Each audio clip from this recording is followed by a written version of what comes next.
Ton. Ide. Kamera. Ide. Srdačno vaši. Klapa. Još jednom. Idemo, molim.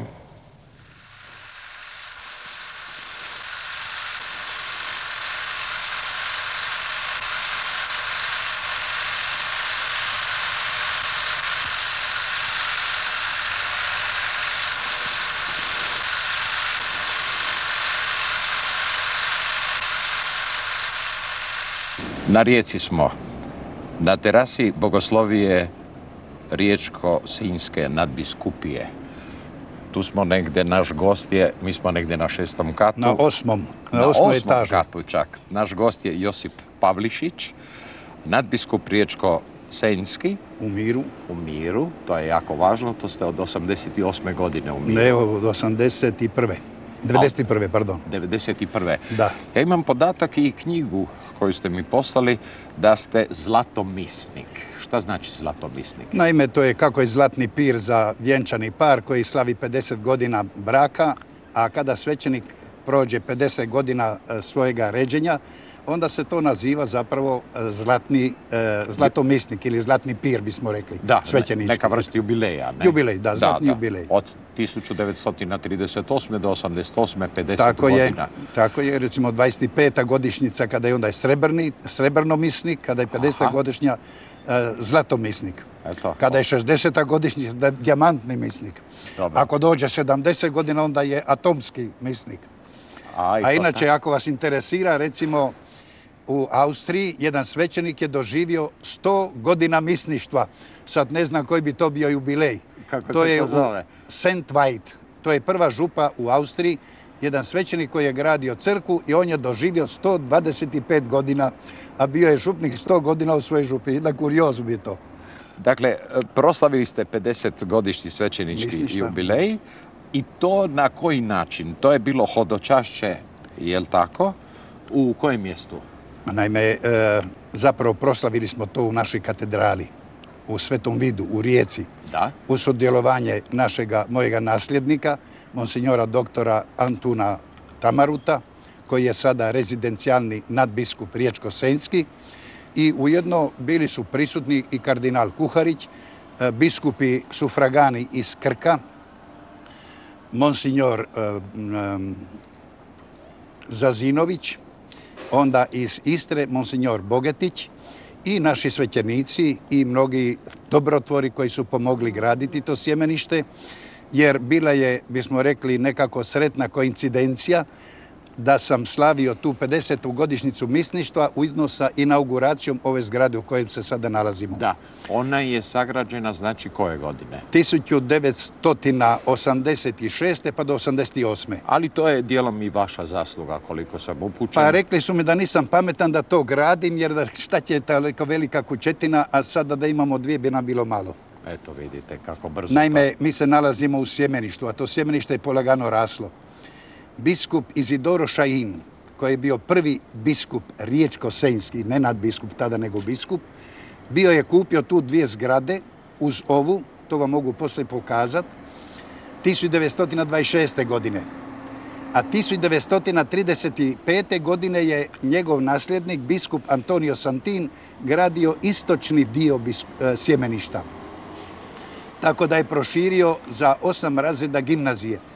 A 1939. godine je biskup Ugo Camozzo, koji je bio treći biskup po redom u Riječkoj biskupiji, on je sagradio sjemenišku kapelu. A moja malenkost je tomu dodala 1988. godine ovaj 5. dio zapravo koji dolazi tu. I svršetak. Nije svršetak, naime zgrada je trebala biti još prostranija nego je ovdje, jer koješta još fali, znate. Ali čujem da je veoma mnogo koštala i da ste morali stati. Pa nismo stali, ovo smo zapravo dovršili kako je trebalo. Samo smo morali čekati dozvolu za gradnju 27 godina. To je bio jedan problem. Da se vratimo na vaš jubilej, spomenuo sam da je to počelo sa hodočašćem Majci Božjoj u Trsatu. U Trsatu. Da, na Trsatu. Je tako? Ali bilo je nešto i pod Bermom to je u Pazinu. Da, to smo proslavili isto tamo gdje je bio moj rodni kraj. Da.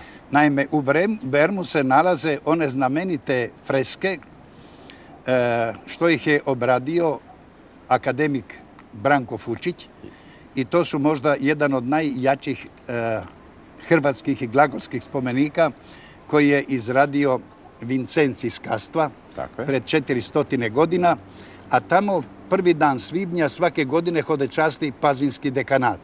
Pošto sam ja u tom dekanatu rođen, smatralo se da dolikuje zapravo da je zgodno da se ja tada navratim u Beram. Tamo smo mi inače hodočastili još dok sam ja bio kod kuće iz Staroga Pazina. Onda se je tamo slegla srednja Istra, tako da je to mali prostor relativno, ali onda smo bili, cesta je bila puna automobile na 2 kilometra kod da se nalazimo negdje u američkoj esplanadi. Da, nekom gradu. Da. Htio sam vas pitati... I onda smo imali da kako svečanost u Pazinskom sjemeništu gdje sam ja radio 7 godina. Od 1945. do 1952. godine. 28. prosinca 1914. u ovoj kući u Starom Pazinu u obitelji Pavlišić rodilo se 8. dijete. Otac Josip, majka Marija. 8. dijete se zove... Josip, pa oprostite, prvo krsno ime je Mario, a kasnije su mene nazivali Josip. I poslije ostao sam Josip, ali inače u krsnom listu piše prvo ime Mario. Ipak Marija. Tako da sam imao majčino ime i očevo ime. Tako je. Marija Josip, tata je bio, a ja sam prvo ime bilo je Mario. A inače mene ovdje poznaju uvijek kao Marija, više nego Josip. Seljačka obitelj. Da. Otac zemljoradnik. Zemljoradnik. Tako je, siromašna obitelj. Otac, nažalost, već 1916. u Prvom svjetskom ratu pogiba. On mene nikada vidio, nije ni ja njega. Mać mi je nosila kada je on otišao u rat. Majka je imala dodatak Jurišići. Ona je rodom iz Veloga Ježenja, a njihovo špicname takozvano je Jurišić. A inače prezime krsno je Križmanić. Tu ste proveli djetinjstvo? Da. Bez oca? Na majci je sve bilo? Da, bilo nas je, dosta smo imali se s kim igrati. Bilo nas je 8 braća i susjed je bilo 4, tako da smo se mogli tući i igrati skako koliko smo htjeli. Šta ste se sve igrali? Vidim da ste se igrali neku vrstu engleske igre. Pa svega, svačega. Recimo, to su bila neka vrsta uvođenje lopte u rupu. 4, 3, 5 su morali braniti, a da je morao to vesti u rupu. Sa štapovima ili? Sa štapovima, da. A onaj koji je uvukao loptu? A to su kod nas jednostavno nazivali da je to pajcek, da ga treba u štalu dovesti, pa smo uveli da se to prase, šta ne, da ćemo se praščat. Jedni su tjerali iz štale, a drugi on je dovodio u štalu. Ako je bio vješto, je pobjedio, ako je uspio dovesti praščića u štalu. Krasno. Skrivača ste se naravno... A to je normalno, skrivača, to je bilo svako blagdansko, jer u radne dane mi smo zapravo morali rano jutro u 5 sati, 4:30 ići za blagom na pašu, šta ne. Mi, a ujedno već kao mala djeca smo morali najprije sakupljati stvari, poslije poragano teže poslove, tako da mi smo bili uvijek svi uposleni, veći ili manji posao. Ali ima još jedna zanimljivost, 100 metara od vaše kuće lazi vlak. I to je uvijek privlačilo dječju pažnju, vlak, ja sam sanjao taj vlak, a nisam mogao bježati, vlak ide, ja se ne mogu micati u snu. Pa me je to mučilo i plakao se, onda me pitala, Mada, zašto plačeš? Da je ne mogu pobjeći ispred vlaka, koji dolazi sad je sa vlakom. Da. Tu ste bili do svoje koje godine? Do 1924. godine. A tada sjedate na taj čudesni vlak? Tada sam ja prvi put pošao na vlak, šta ne, i odveo me u Trst, najprije onda u Goricu. I poslije, kroz 13 godina, svaku godinu zapravo išao sam najprije u Goricu, kasnije u Trst pa u Kopar, tako da sam putovao tim vlakom kroz 13 godina. Nedaleko od Pazina, nekih 5 kilometara, nalazi se selo Ježenj. Veli Ježenj. Veli Ježenj? Jer je i mali Ježenj ujedno. Da. Značajno po tome što se, eto, baš u ovoj kući gdje se sad nalazimo, rodio biskup dr. Juraj Dobrila 1812. godine. Mala, skromna kuća. Vrlo skromna. Moramo računati da je gotovo 200 godina unatrag. Da. I ljudi su onda gradili rukama, nakopali kamenje, škrilje za krov. A otac Jurija Dobrile bavio se tkalačkim poslom. Tada nije bilo tvornica za trikotažu, pa su ljudi i pleli i preli u svojim kućama konoplju i vunu. I zato su im dodali nadimak. Oni Tkalčevih su ih zvali, Tkalčevi, a inače njegove prezime je Dobrila. On je inače studirao u Beču. Osnovnu školu on je proveo u Tinjanu. Tadašnji kapelan u Tinjanu ga je poučavao, onda ga je uputio Franjevcima najprije u Pazin, tamo je kloštar Franjevački, i kasnije, dakle, zanimanje njegovog župnika, Franjevaca u Pazinu, su njega otpremili u Karlovac, u gimnaziju Franjevačku. To je bila sreća i za Istru i za nas, jer kada bi on bio nekamo drugomu pošao, vjerojatno u neki svijet gdje nisu bili Hrvati, možda ne bi bio upio toliko nacionalnoga, hrvatskoga duha koliko je to učinio u Karlovcu. Ali rekli ste da bi gotovo anegdotalno mogli ispričati kako su mu zamjerali da je rođen u malom selu. Naime, on je među prvima progovorio hrvatski u saboru u Poreču koji se je sakupljao, jer tamo redovito je bio talijanski jezik i njemački jezik, a on kao Hrvat i kao član toga sabora je progovorio hrvatski, na što su se oni bunili, pa su mu rekli da on se može stidjeti radi toga što je u vrlo bjednim prilikama, tako reći u blatu, izrastao, pa da se usudi govoriti hrvatski, pa je on odgovorio svojim kolegama u saboru, jest, kaže, ja sam iz vrlo niskih prilika došao i došao sam na ovo mjesto, a da ste vi u blatu rođeni, bili biste ostali tamo. Naravno, govorite hrvatski, u školi ste učili slovenski. Nisam u školi, nego nama je bio obavezni jezik u pripravnici u Gorici u 25. 6. godine da govorimo slovenski tamo. Dobro. U školi talijanski, u saobraćaju među poglavarima i drugima slovenskim sa đacima, a inače, onda znate, dijete od 10 godina 3 jezika učiti baš nije bilo tako lako. Lako, jasno. Ali slovenski jezik mi je bio simpatičan. Oni su pule pjevali, a to se i meni sviđalo, pjesma zapravo, tako da se sa pjesmom još najlakše nauči strane jezike, barem nešto od toga. Spominjete jednu zgodnu anegdotu kad ste se prvi puta našli u slovenskoj sredini u školi, da su govorili o nešto kao kositi, pa ste se vi uplašili da treba raditi. Naime ovako, ja sam bio seljačko dijete koje su uputili tamo, a nisam poznavao slovenskog jezika i poglavar kada smo mi došli tamo, pa onda kada smo bili u našoj učionici nam kaže: "Fantje, zdaj pa bomo šli kosit." A mama mi je rekla: "Sinko, moraš poslušat kamo te pošalju." A ja, vi znate da dijete od 10 godina košnja je najteži posao.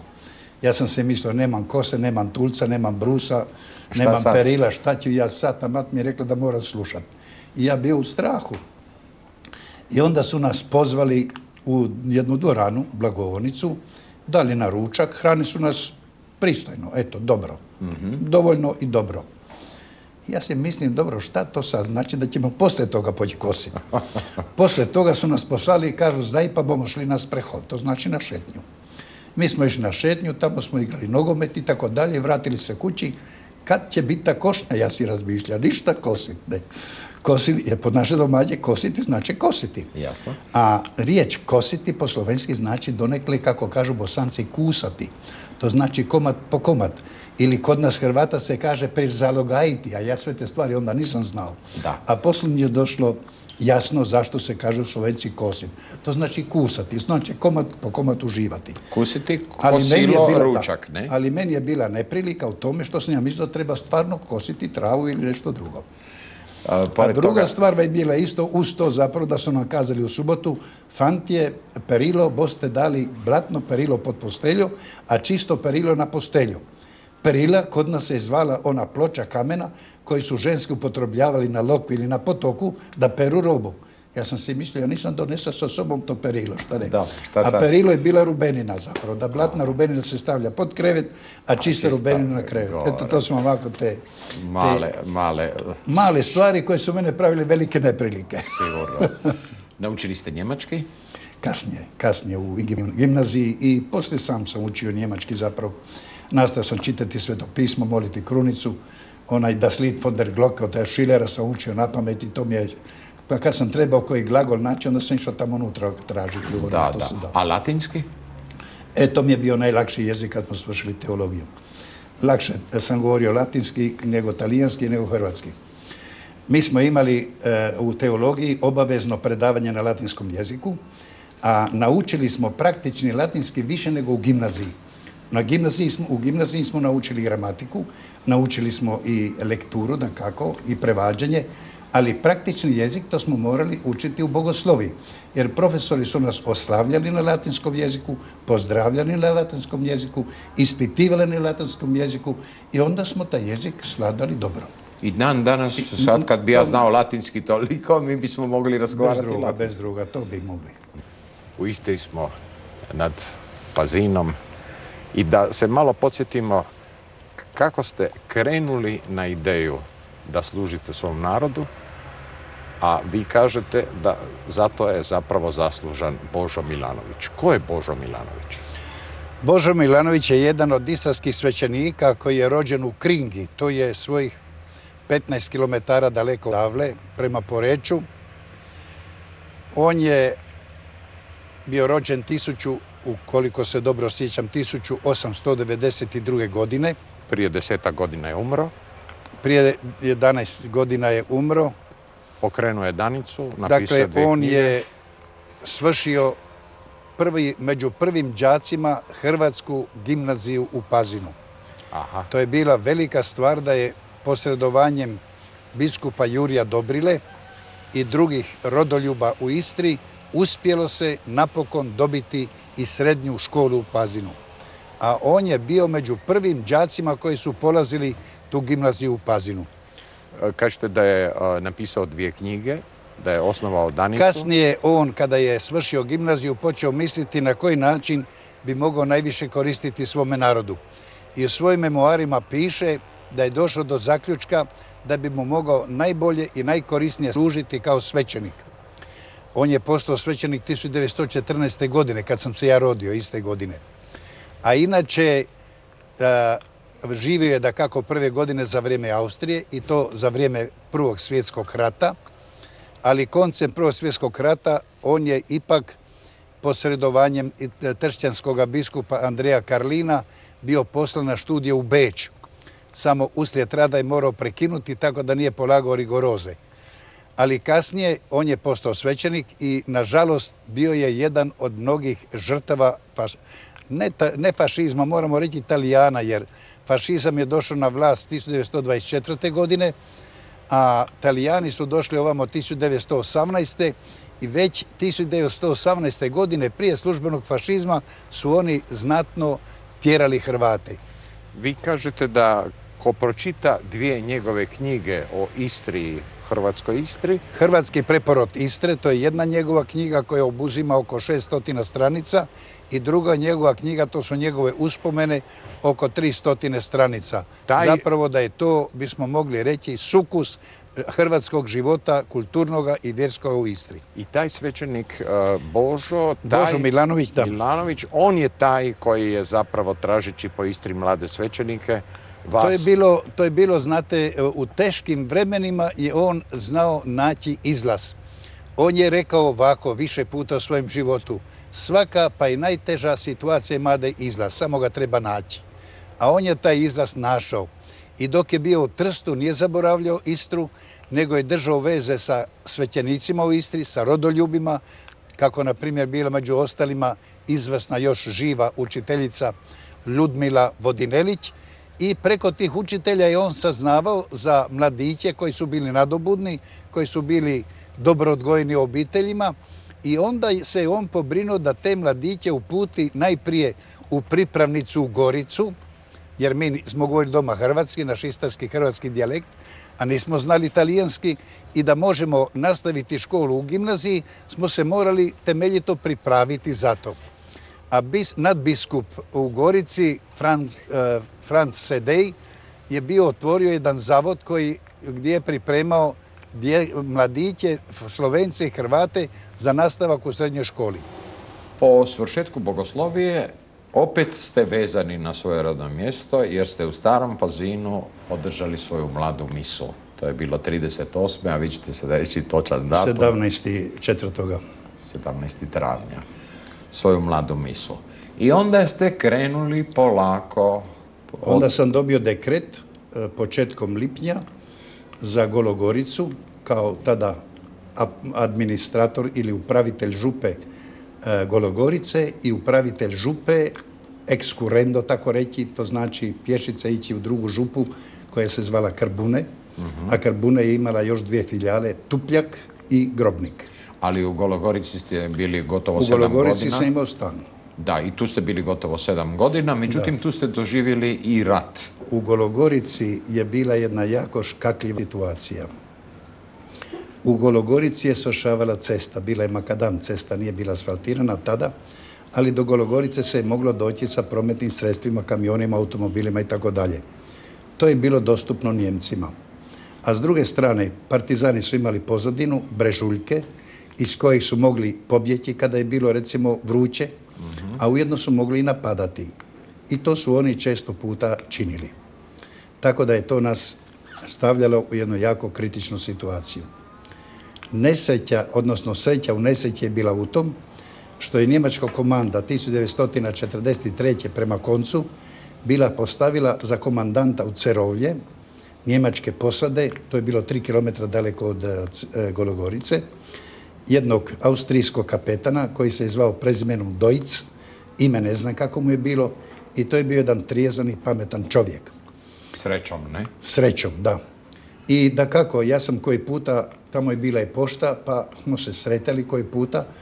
Da vam pravo kažem, ja nikada nisam imao povjerenja ni u jedno ni u druge, jer krtica su imali jedni i drugi. Prema tomu sam znao da čovjek mora biti jako oprezan i nekomu se ne povjeravati. Samo njemu sam rekao istinu. Sam rekao, znate, tu ne rezidiraju partizani, oni dolaze i odlaze, znatjete da mene ne pitaju dozvolu kao svećenika i recimo i oni su tamo izazivali više puta Njemce. To je bilo oko 20 puta. Međutim, on nije nikada vršio odmazdu na domaćim ljudima. To je bio jedan veliki plus. Možda najteža bitka je bila baš 13. ožujka 1944. godine. Tada je trajala bitka jedno možda 3-4 sata sa minobacačima, mitraljezima, puškama i tako dalje. I ostala su 4 partizana, mrtva, naši ljudi su bili. Među njima je bio taj Ivan Ilić koji je ostao ranjen. A Njemci su najzad zapravo zauzeli tu Gologoricu, šta ne, i potjerali partizane, a Talijani koji su bili s Njemcima tada su imali najbolju volju da spale to selo. I ja sam bio na prozoru zapravo u strahu, šta ne, jer konačno smo i mi mogli biti kroz prozor i drugčije streljeni svaki čas. Nego taj partizan kad je pobjegao je kazao, to se dobro sjećam, to prokleto selo još ne gori. To znači da je bila namjera selo spaliti. A to je isto Jakov Blažević jedanput dao napisati u Zagrebačkom vjesniku, kad mi ne bismo bili tako postupali, nitko ne bi bio išao u šumu. To znači da cilj je bio spalite selo, onda će ljudi morati poći u šumu, šta ne. Ali taj Deutz nije dozvolio Talijanima da pale selo, ni ovaj puta, hvala Bogu. No. A taj Ivan je ostao ranjen, njega su dovukli u Sakristanovu kuću. Ja sam oprezno se dopuzao do te kuće da mu dam bolesničko pomazanje i eventualno ga ispovjedim. I oni su, te žene su napravili nekoliko slame, par punjava i tega mladića su stavili ispod toga prostora što je na stubištu vanjske kuće te familije de Franceschi. Povukli su se jedni i drugi prvi dan, ali drugoga dana ujutro već u 3 sata njemačke čete izvidnice su već išle po Gologorici i tražili, oni su znali valjda da je taj ranjenik pa su ga željeli naći. I mi smo vidjeli iz naše kuhinje zapravo u susjednoj kući gdje je ležao taj ranjenik i bojali smo se da ga nađu i molili smo Boga da ga ne nađu. Jasno. Tako da je bilo to jedan vrlo zanimljiv slučaj da su oni nekoliko puta lupali i gledali na susjedna vrata koja su bila 2 metra daleko u podrumu, a nikada se nisu osvrnuli na ta vrata gdje je on ležao. Kad su oni otišli negdje oko 10-11 sati, ja sam došao k njemu, donesli smo mu nešto juhe i drugo što smo mogli znali. I onda sam mu ja rekao, eto, sinko dragi, nastoji se držati koliko možeš, pa ćemo nastoji se pobrinuti da se liječiš. Onda mi je on to kazao, kaže, znate, ja sam obavio 9 prvih petaka u mjesecu. To ne znam da li vi znate, da li vam je poznato.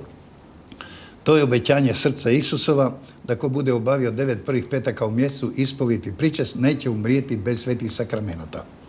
I kaže, ja sam bio siguran da neću umrijeti, a da se ne mogu pričestiti i ispovijediti. To je mene duboko dirnulo, pa kad sam mu govorio da će on preživjeti, je rekao, ne kaže velečasni, Majka Božja će večeras doći po mene. Mene je to isto šokiralo ovako, pa eto, ja sam išao u crkvu, donesu svetu pričest, pričestio ga tamo, stavio sam da kako straže djecu na 3-4 mjesta da ne bi došli Njemci u to vrijeme i nas zatekli tamo. I tako je on dočekao večer i u večer Zdravlju Mariji on je stvarno umro. 1952. postajete biskup na Rijeci, ali opet posveta se vrši u vašem Pazinu. U Pazinu, da. Jel da? U crkvi Svetog Nikole. Da. Posveta je izvršio nadbiskup Vujčić, koji je isto rodom iz Staroga Pazina. Isto, da. On je tada bio predsjednik biskupske konferencije, tadašnje Jugoslavije, a ujedno je bio i nadbiskup Beogradski. I tada vi krećete 52. godine, počinju vaša putovanja. Kao prvi put ja sam došao na Rijeku 31. siječnja 1952. godine. Da, ali tada počinjete putovati Senj, Ravna Gora, Karlobag.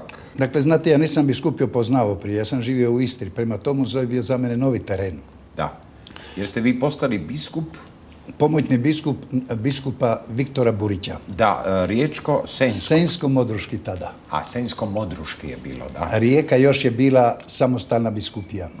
Za mene je to bilo nova stvar, da kako, ja sam se dobro sjećao u sjemeništu u Pazinu, a niti sam za biskupa učio, to sam inače pisao to unutra, da kad sam svršio maturu, sam tražio od svojega ordinarija da bi me poslali na studije u Rim, pa mi je on odgovorio, imamo više potrebu pastira nego doktora. I poslali su me na studije u Goricu. Dobro. Svakako ja sam bio imenovan i onda da kako, kao takva sam smatrao da trebam upoznati kraj, jer Senjska biskupija ima uglavnom sva brda u Hrvatskoj. Učka, Risnjak, Bjelolasica, onda vam je Klek, onda vam je Plješivica iznad Bihaća, onda vam je Zavižan, onda vam je Visočica i Galan. To su 8 glavnih vrhunaca u Hrvatskoj. A uz to je Lika, Kordun, Primorje, Zagorje, Gorski Kotar. I sad je sve to trebalo obići. To je 11.000 kvadratnih kilometara brdarskog terena. Mi sredstava prometnih nismo imali. Dakle, ja sam se latio onda biciklom. Biciklom se je išlo brže nego pješice. Barem nizbrdo, ako ne uzbrdo. A gdje je trebalo uzbrdo se je pješačilo, gdje je trebalo nizbrdo se je vozilo. Tako da sam ja najprije obišao tu biskupiju tada biciklom, uglavnom. Najprije sam išao na ona mjesta gdje nije bila dugo vremena krizma. Tako je bilo Podgorje, Karlobag, onda Baške Oštarije, poslije toga Lovinac, Ričice, Sveti Rok, Gračac, onda Udbina, onda kasnije u Kordun. U Kordunu to je Slunj, Blagaj, Lađevac, Rakovica, Drežnigrad, Vaganac, Zavalje i Cetingrad i Cvitović. Vjerojatno ima još živih ljudi koji se sjećaju. Kako ne. U Kordunu je 52. godine u srpnju mjesecu bilo 7.000 bermanika, potvrđenika. 7.000. Samo u Cetingradu 1330. Gospodine nadbiskupe, iz vaše knjige i iz našeg razgovora vidim da ste vi neumorni putnik i po Istri i po ovo senjsko-goranjskoj strani, s tim da ste upotrebljavali bicikl, motocikl, automobil, avio. Samo avion nisam. Jeste, avione kad ste išli u misionarske službe. Letio sam 175 puta u životu. Samo? Krasno. Upotrebljavali ste lađu da obilazite. To se razumije. Išli ste da kako pješke. Ja mislim da nema kraja kojeg vi uopće ne poznajete. Obišao sam sva glavna brda u našoj nadbiskupi, pa sad mogu i umrijeti, sam se mislio, da. Da, ja se nadam da ćete vi dočekati dijamantni. Kažu do prve smrti. Da, do prve smrti. Bili ste u Belgiji, Njemačkoj, pa bili ste na svjetskom kongresu apostolata u Keniji, pa ste bili u Tanzaniji, Zambiji. I u Sjedinjenim Američkim Državama 1976. godine u Filadelfiji smo bili na internacionalnom euharistijskom 41. kongresu u Filadelfiji. Onda bio sam na raznim mjestima, u Pittsburghu, u Youngstownu, u Clevelandu, u Buffalu, onda u Kanadi, Torontu. Uvijek u doticaju s našim ljudima, S našim ljudima. Hrvatima. Ima tamo naših svećenika koji su pobjegli 45. godine, pa su me oni pozivali. Bio sam 4-5 puta u Sjedinjenim Američkim Državama i 3 puta u Kanadi. A pred 3 godine, 2 godine zapravo su sada, da sam bio u Australiji. Tako da ste gotovo sve kontinente onda obišli. Nisam još Aziju baš, osim Svete zemlje. U Svetoj zemlji sam isto bio. Ste. U Jeruzalemu, Nazaretu, Jerihonu i Amanu i tamo sam isto bio 66. godine. Vješt ste Peru. Vidim da često puta neke stvari zapisujete. Da li ste o tome pisali? To mi baš fali što nisam baš vješt Peru. A niste? Ja sam vješt gradnji, kako kažu, a Peru manje. Dobro, ali eto, nešto sam i pisao. Gdje ste pisali? A nisam puno, naime, službeno što sam imao službeni vjesnik naš, onda propovjedi, onda recimo pojedine dopise, jednu jaku korespondenciju sa prijateljima i znancima. To postoji, ali to nije publicirano. Gospodine nadbiskupe, sad ste spomenuli propovjed. Mene uvijek zanima kao običnog vjernika, običnog smrtnika, kako se lice koje se bavi tim vjerskim zaduženjem, kako se ono priprema za propovjed? Dobro, ima neke datume na osnovu čega se kreće, ima neke odlomke iz Starog zavjeta, Biblije i tako dalje, ali gdje se nalazi motivacija? Da li se ponavlja? Da li vi spremate svoje propovjedi pa uzmete nakon 6 godina neku koju ste prije 6 godina držali? Ja rijetko kada opetujem svoje propovjedi.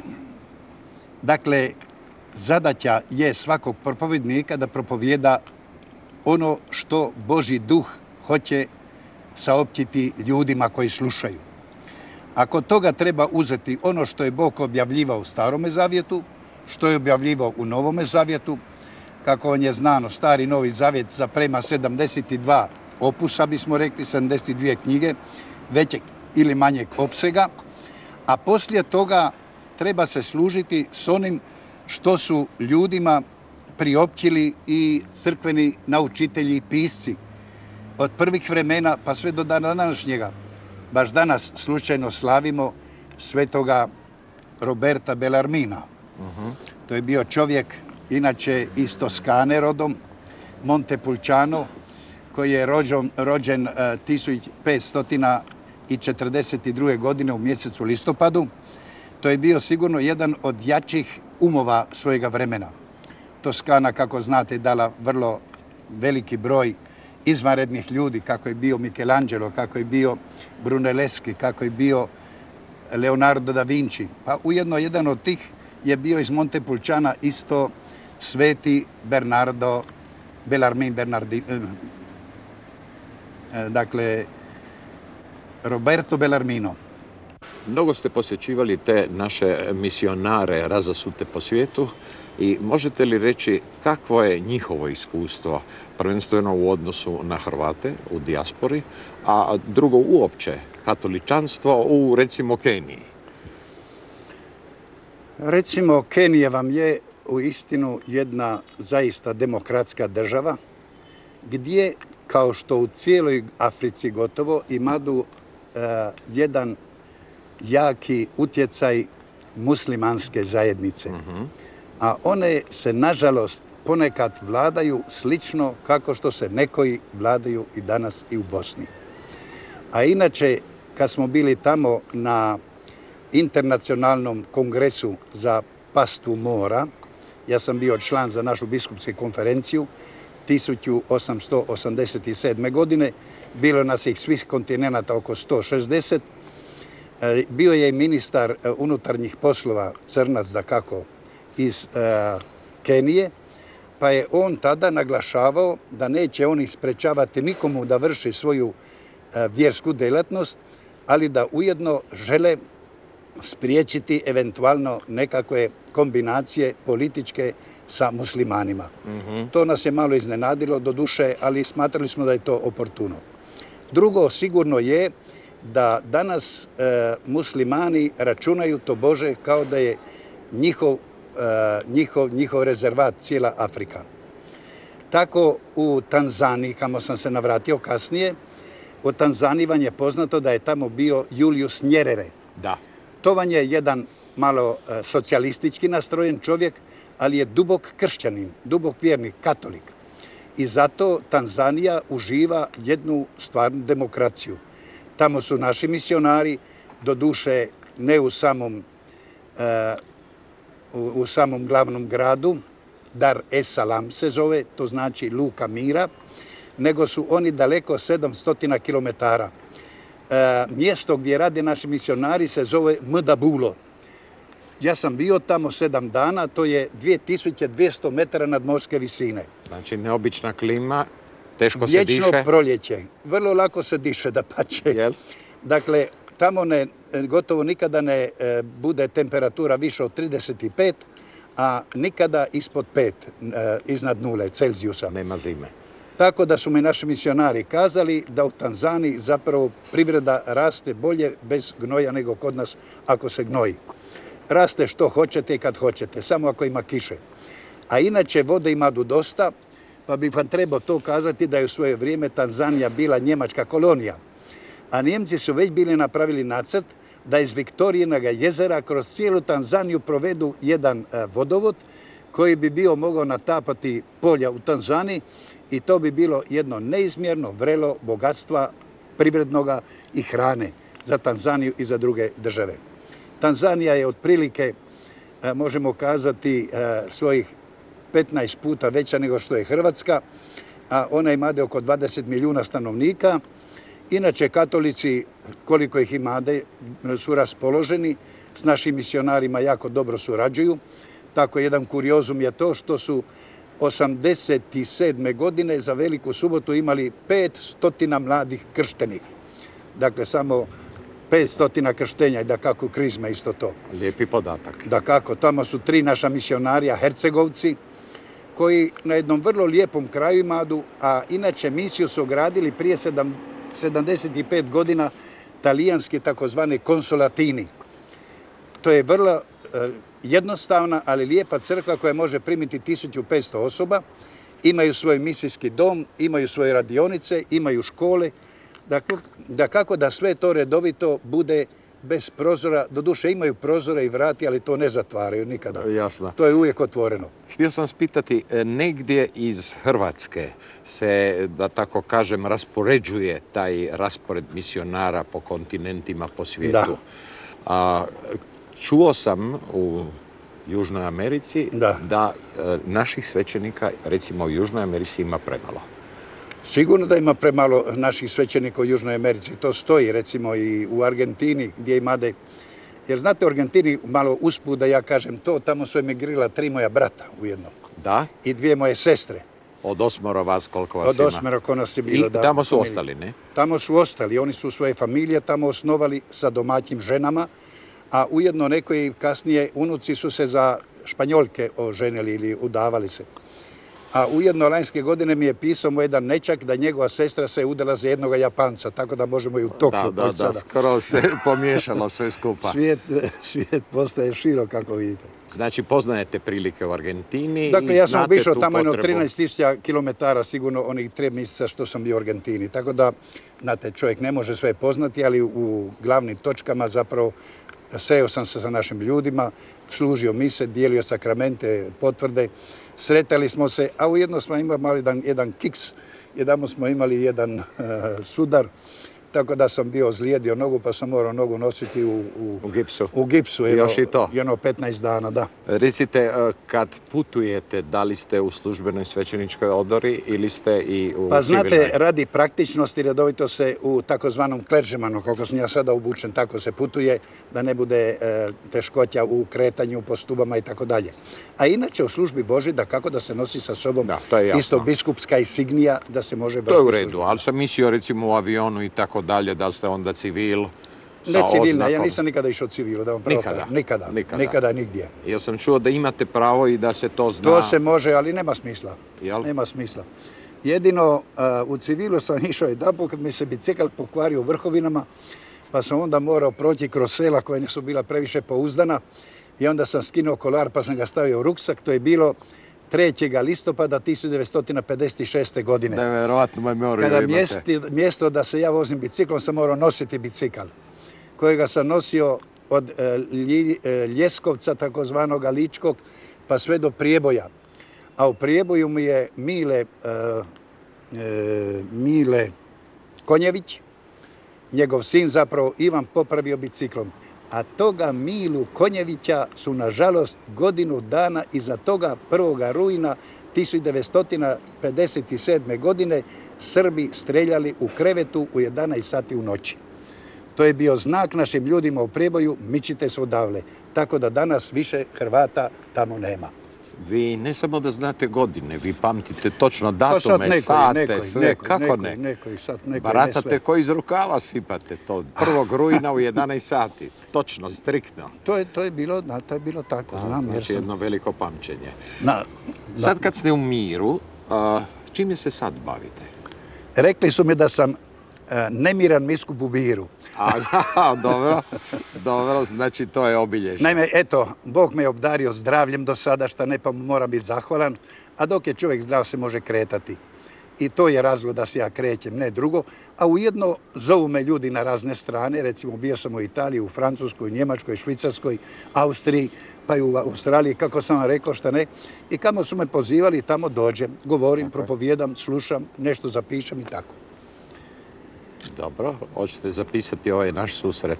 A sad to ćete snimati, pa nije potrebno da se zapisuje.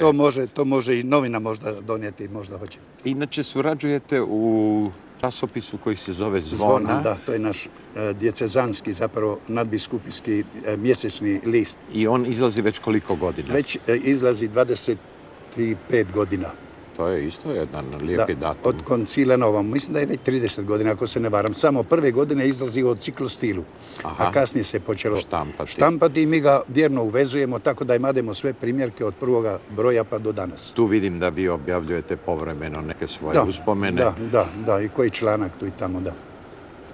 Gospodine nadbiskupe, u vašem smo rodnom mjestu, Starom Pazinu, ja bih vam se zahvalio na sudjelovanju u emisiji i poželio vam, kako smo ono rekli, dijamantni misnik da postanete. Da, najbolje da atomski, kako je onaj Njemac, što je... Da, 100. 100 godina je doživio mlade mise. Ja to neću niti pretendiram, ali dobro je spomenuti da ima i takvih ljudi na svijetu.